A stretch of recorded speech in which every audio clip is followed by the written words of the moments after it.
Halo semuanya, kami dari kelompok 8C ingin mempresentasikan mengenai pemodelan dan desain portal baja dua dimensi. Di sini kita terdiri dari kelompok, ada Mas Chandra, ada Arik Julian, ada saya Leonardo.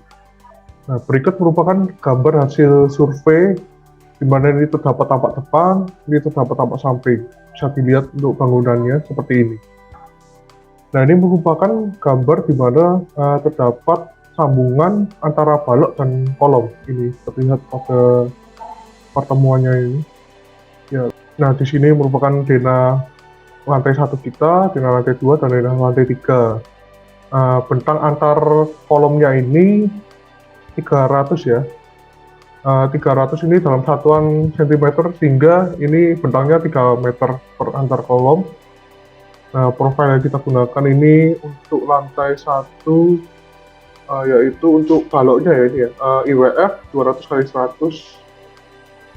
Ini terdapat garis potongan di mana ini yang akan kita lakukan analisis, yang akan kita tinjau.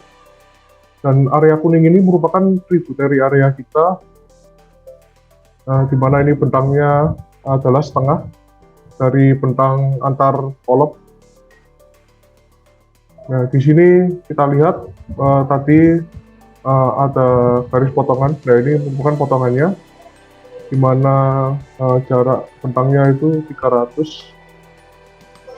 Dan kita untuk kolom menggunakan profil IWF 350 dikali 250, itu yang bagian lantai 1 dan lantai 2.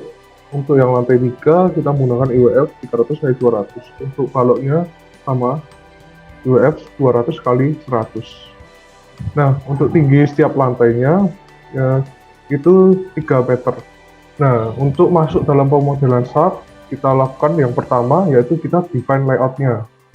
Kita gunakan modelnya 2D frame, jadi 2 dimensi. Number of storage-nya 3, yaitu karena 3 lantai.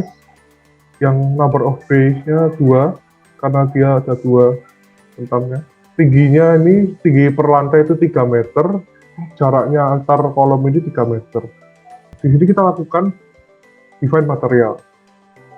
Material yang kita gunakan yaitu berdasarkan SNI 1729/2002, kita menggunakan baja dengan mutu BJ37, sehingga di sini nilai FY-nya sebesar 240 MPa dan nilai FU-nya sebesar 370 MPa. Kita inputkan pada define material ini. Selanjutnya kita melakukan define frame section, kolom, dan balok. Nah, di sini kita mengacu pada SNI 077178/2006 mengenai tabel profil baja IWF. Nah, di sini kita menyebutkan ukuran-ukurannya di dalam define frame section ini. Selanjutnya ini merupakan kolom pada lantai 3, yaitu dengan ukurannya profil 300 kali 200, lalu kita inputkan. Nah, ini juga balok dengan profil 200 kali 100, lalu kita inputkan. Jangan lupa untuk materialnya kita ubah ke BJ37 ya. Selanjutnya kita juga mendefine load pattern. Di sini bisa kita lihat untuk self weight multiplier-nya, untuk date-nya 1, ATL-nya 0, live-nya 0, earthquake-nya 0. Lalu kita lakukan assign join. Di sini kita menggunakan semuanya sendi jepit ya. Nah, setelah itu kita assign frame, di mana kita memasukkan frame section yang tadi kita sudah buat itu ke dalam struktur kita. Setelah itu kita cek selisih masanya. Nah, didapatkan untuk selisih massa dalam SAP itu 336,746. Nah, berdasarkan hitungan Excel kita dapatkan 337,403 kN, sehingga terdapat selisih sebesar 0,195%. Untuk beban gempa kita asumsikan dengan nilai M dikali A. M itu sendiri merupakan massa tiap lantai arah lateral. Nah, nilai A ini nilai pembebanan tiap lantai, di mana lantai 1 0,1 gram, lantai 2 0,15 gram, lantai 3 175 gram. Nah, perhitungannya ini dengan cara mengalihkan massa lantai dikali dengan nilai pembebanan tiap lantai. Yang didapatkan hasil sebagai berikut. Total beban gempa yaitu 47,73 kN. Nah, ini kita inputkan beban lateralnya. Setelah itu kita define load combination. Kita menggunakan berbagai kombinasi LRFD sebagai berikut. Lalu kita define mesh source. Sebesar depth load-nya 1, ATL-nya 0,3, level load-nya 1. Nah, ini merupakan pembebanan yang kita hitung dalam software Excel. Ini total beban hidupnya ini sebesar 14,37 kN per meter. Untuk beban ATL-nya ini 13,14 kN per meter. Ini setiap lantai sama ya. Nah, setelah semua diinputkan, lalu kita running semua. Oke. Selanjutnya, nah ini merupakan bending moment diagram dan gaya aksial yang kita dapatkan dari setelah merunning sub tersebut. Ini merupakan pada kombinasi 1,2 TL plus ATL plus 1,6 LL. Selanjutnya, ini juga pada kombinasi 1,2 TL plus ATL plus 1E. Nah, ya, selanjutnya ini merupakan kombinasi pada 1,4 LL seperti itu. Lalu kita melakukan struktur check design, di mana kita mengelis pembebanannya, lalu list juga yang desain load combination-nya. Lalu kita men-unchecklist automatically generate code-based design load combination. Nah, di sini kita juga melakukan analisis dengan metode effective length method, di mana kita mencari nilai K-nya untuk K1 itu untuk K tak bergoyang, untuk K2 itu sendiri untuk batang yang bergoyang. Nah, kita carinya dengan rumus ini, GA dan GB ini merupakan perbandingan antara inersia kolom jumlah dari inersia kolom dibagi dengan bentangnya dibagi dengan jumlah inersia balok dibagi bentangnya.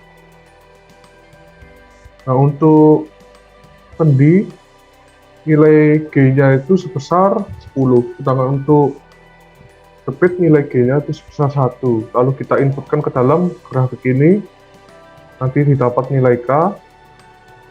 Setelah itu kita inputkan ke dalam sub-nya. Nah, setelah itu kita cek desain dengan menampilkan PM ratio. Nah, di sini kita lihat untuk batas maksimalnya itu berada di angka 1. Kalau kita lihat ini kan kurang dari 1, sehingga struktur ini mampu menahan beban yang diberikan.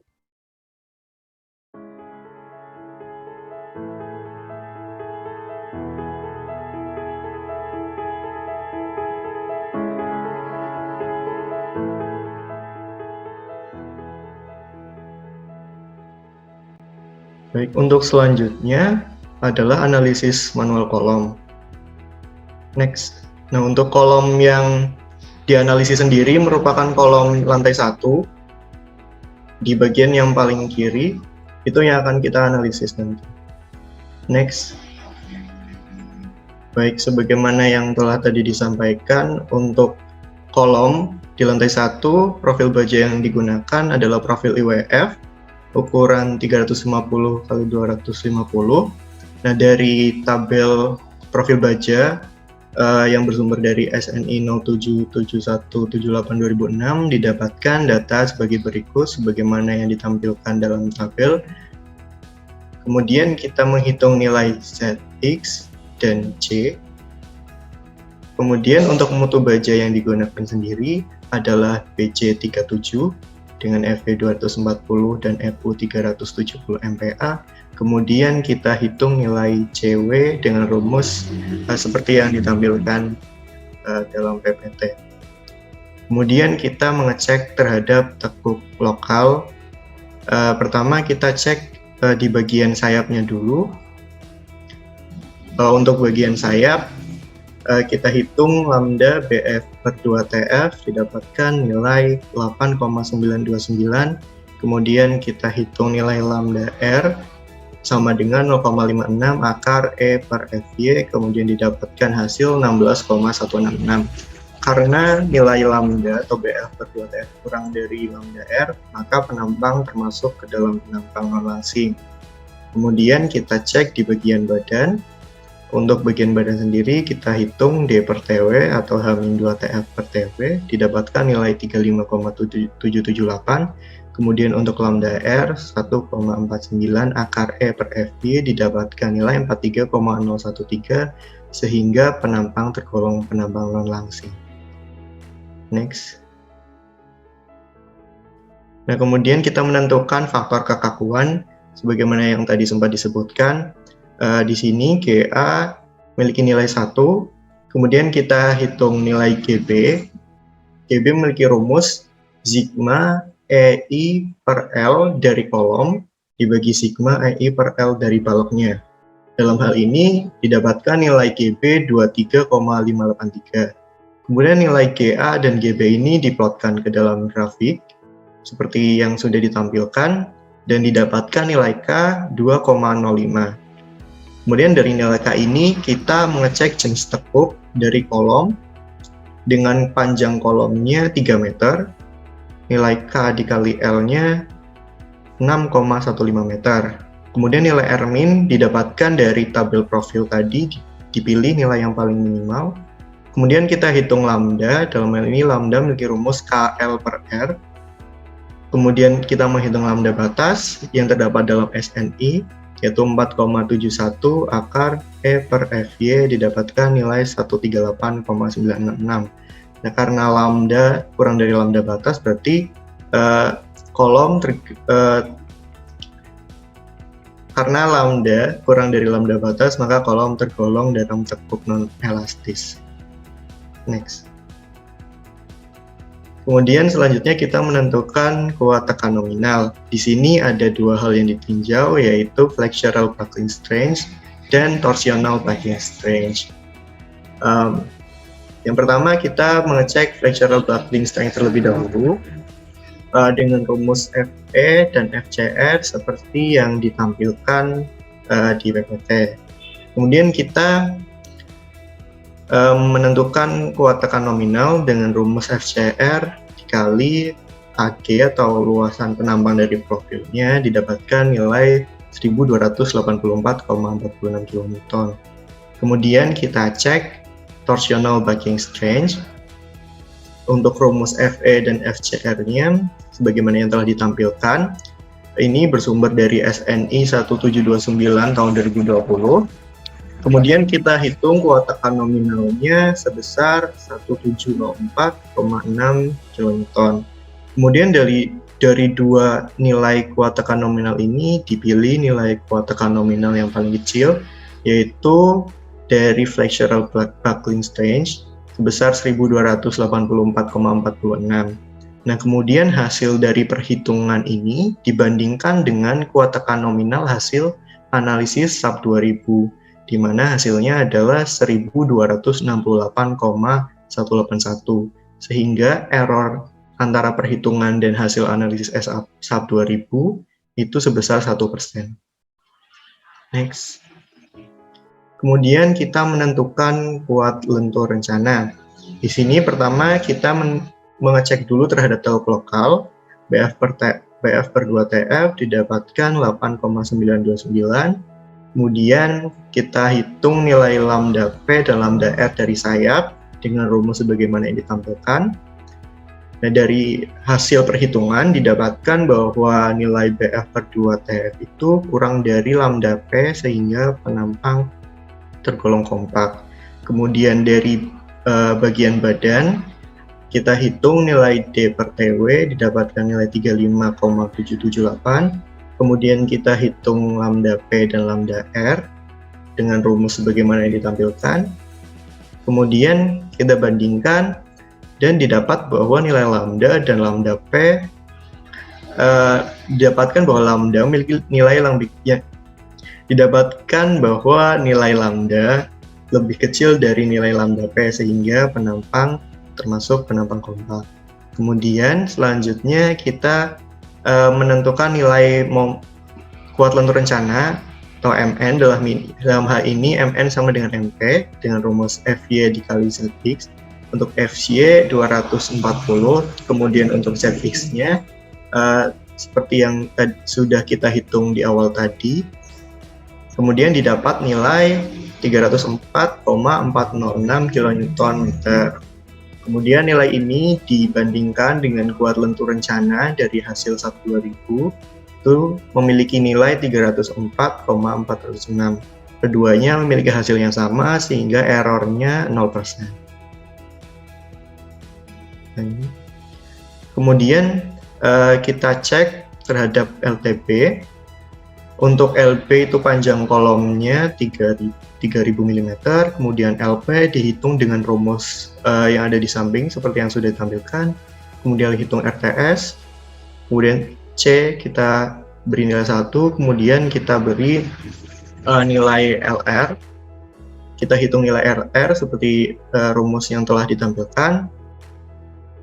Nah, karena nilai LB itu kurang dari LP, maka kolom tergolong dalam plastik sempurna dan keadaan tekuk torsilateral itu tidak tercapai, maka untuk Mn yang digunakan seperti nilai Mp tadi yaitu 304,406 kN/m. Next. Kemudian di sini kita menentukan nilai Pu dan Mu.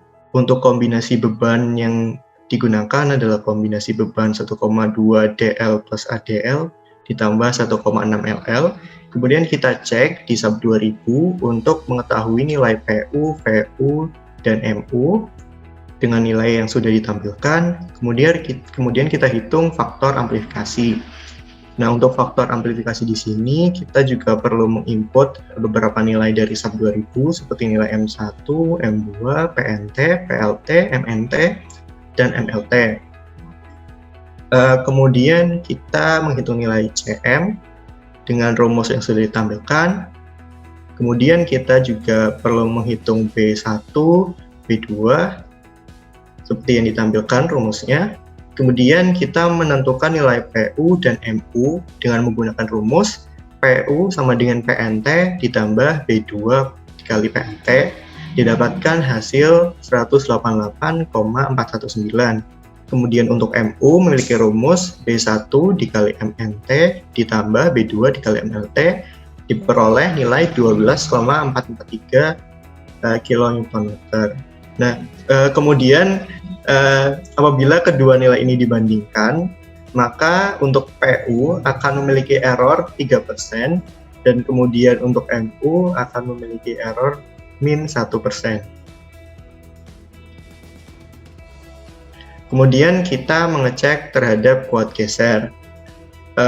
Pertama kita mengecek terhadap penampang kolom terlebih dahulu. Untuk bagian badan, nilai lambda D per TW sama dengan H-2 TF per TW sebesar 35,778.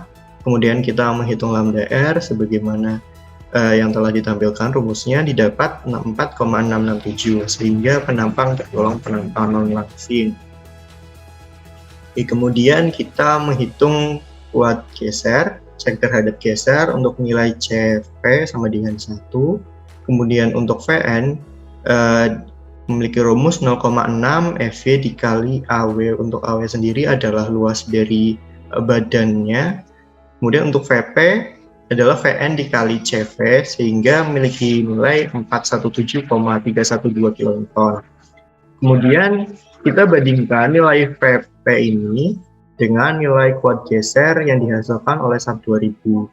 Untuk kuat geser SAP 2000 sendiri memiliki nilai 408,240 kN, sehingga error yang dihasilkan adalah 2,174%.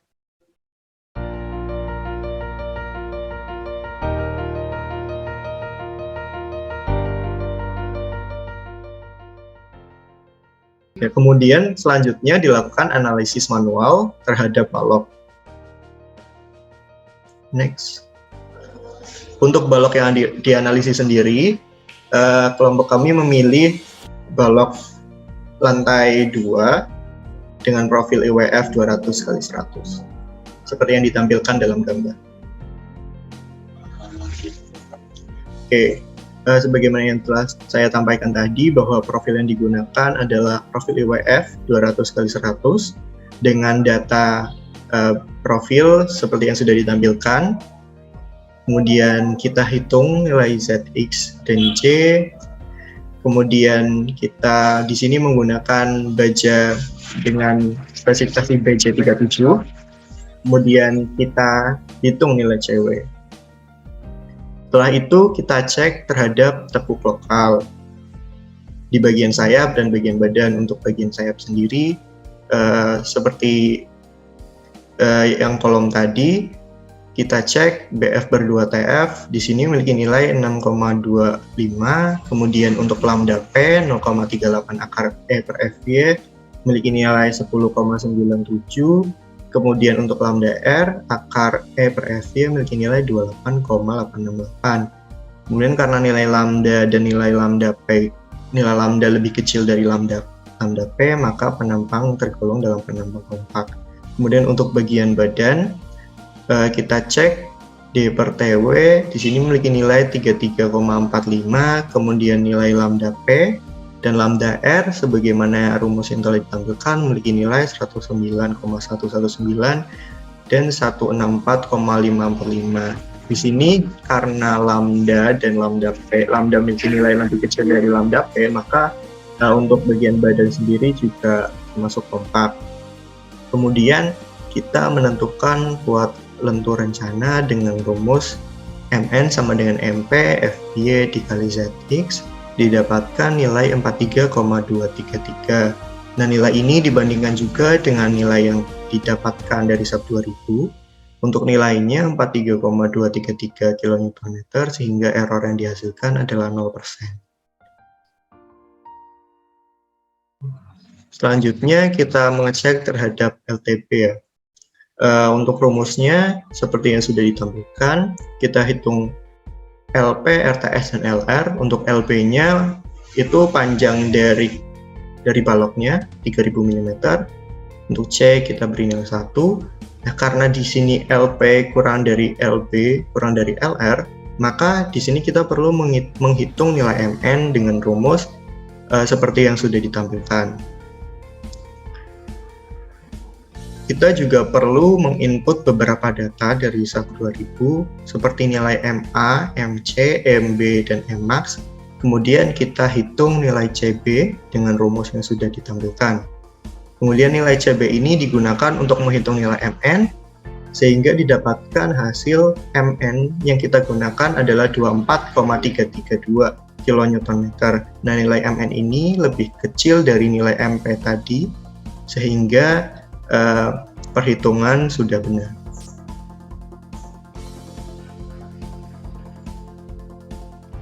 Baik, selanjutnya kita menentukan kuat geser.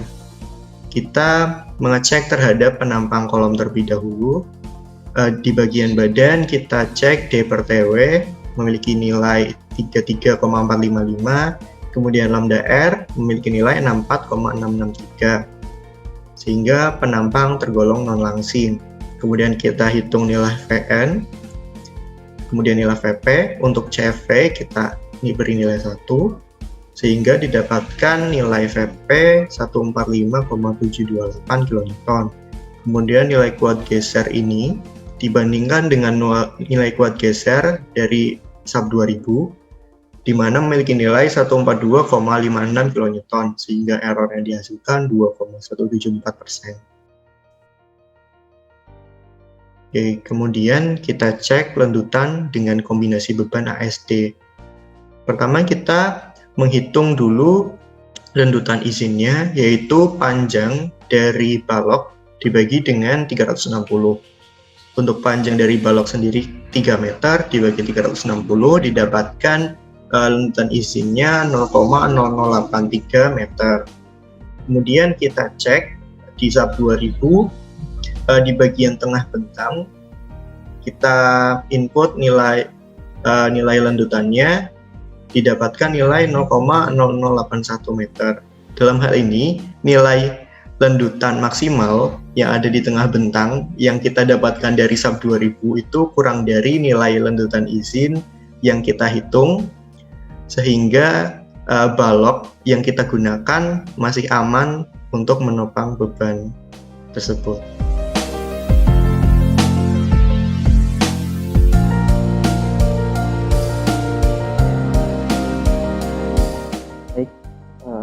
Selanjutnya untuk perancangan sambungan, kami tinjau di pojok di bagian denah lantai 1 dan pada potongan di sebelah kiri dengan sambungan dari IWF 350x20 menyambung ke IWF 200x100. Dan setelah titik tinjauannya ditentukan, kita meninjau gaya dalamnya di titik sambungan tersebut. Titik sambungan tersebut kami tinjau dari baloknya sehingga memunculkan gaya geser ultimate yaitu VU sebesar 58,646 kN dan momen ultimate-nya MU sebesar 30,760 kN. Kemudian untuk penentuan baut, kami menggunakan jenis baut tipe A325 dengan D baut atau diameter sebesar 22 mm dan luas bautnya sebesar 380,132 mm persegi. Kemudian kami tentukan jarak baut ke tepi atau LC sebesar 33 mm dan jumlah baut yang kami tentukan sebanyak 8 buah.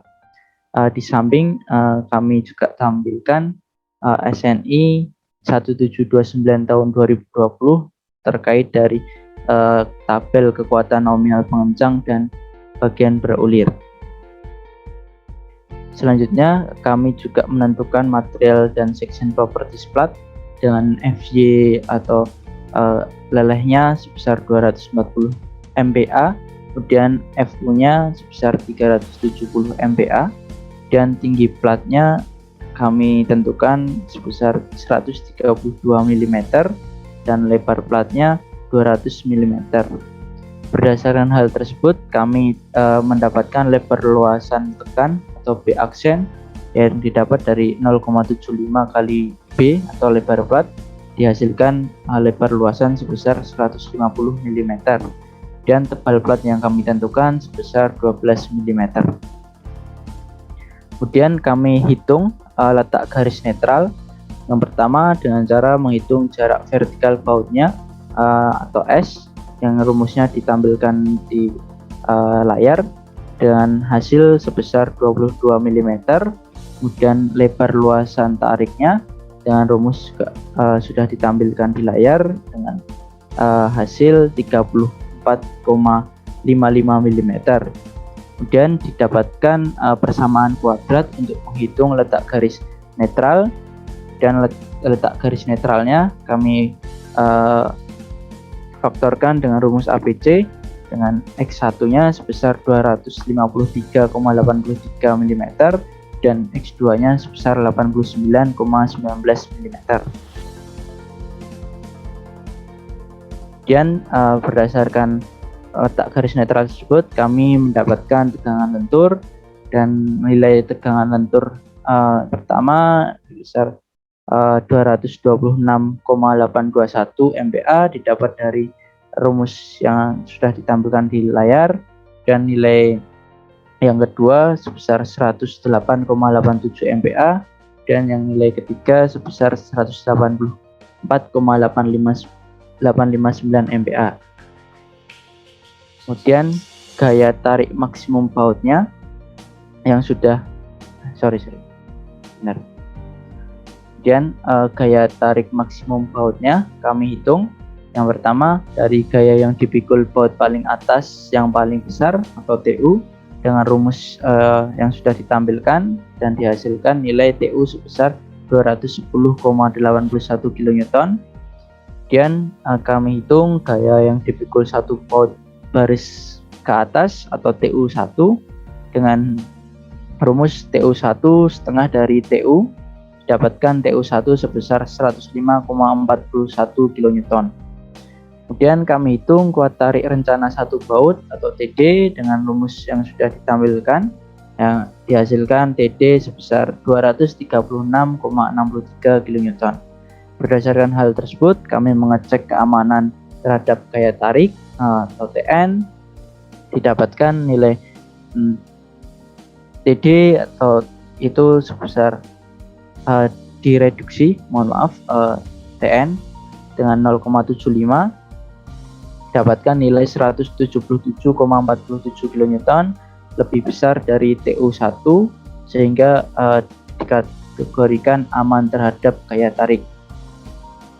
Kemudian nilai perhitungan gaya geser baut yang pertama kami hitung yaitu gaya geser baut atau VU1 dengan rumus VU per N, didapatkan nilai 7,33 kN. Selanjutnya kami tentukan kuat geser pada sambungan atau FNV, dilihat dari SNI berdasarkan tipe baut, didapatkan nilai 372 MPa. Kemudian kami hitung kuat geser rencana baut GD yaitu sebesar 106,05 MPa. Kemudian kami cek terhadap keamanan terhadap gaya geser baut yaitu VU1 kurang dari VD sehingga baut dikategorikan aman terhadap geser. Kemudian untuk gaya tumbuh baut kami hitung dari kuat tumbuh rencana atau RD, didapatkan nilai sebesar 131,868 kN. Kemudian kami hitung syaratnya terhadap keamanan yaitu reduksi kali 2,4 dB TP kali FP, didapatkan nilai 175,824 kN. Dan pada perancangan ini baut dikatakan atau dikategorikan aman terhadap tumbuh karena RD kurang dari syarat keamanannya. Kemudian kombinasi gaya tarik dan geser kami hitung dari nilai parameter atau FRV dengan rumus yang sudah ditampilkan di layar, dihasilkan besaran nilai sebesar 19,28. Dan kami tentukan kuat tarik nominal atau FNT yang diketahui dari SNI dengan besar 620 MPa. Dan kami menghitung tegangan tarik modifikasi atau F aksen NT dengan rumus yang sudah ditampilkan di layar, hasilnya sebesar 763,145 MPa. Berdasarkan perhitungan tersebut, kami mengecek FNT kurang dari F aksen NT dikategorikan sebagai tarik. Kemudian kami hitung kuat tarik nominalnya untuk satu baut. Yang pertama, gaya yang dipikul baut teratas atau TU1 sebesar 105,4 kN. Kemudian kami hitung kuat rencana satu baut atau DD sebesar 176,76 kN. Kemudian kami hitung efisiensinya yaitu dari TU1 per TD, dihasilkan nilai sebesar 0,5 atau rasio 0,5. Selanjutnya perhitungan tersebut memberikan gambaran bahwasanya TU1 kurang dari TD sehingga baut masih dikategorikan aman terhadap tarik.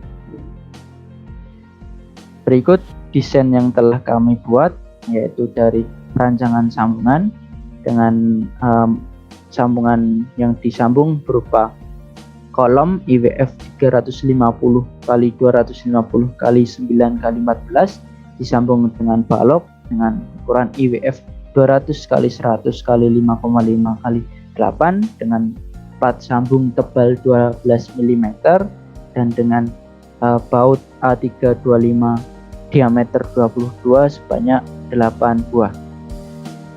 Pada tampilan ini dapat dilihat dari tampak depan dan dari tampak samping.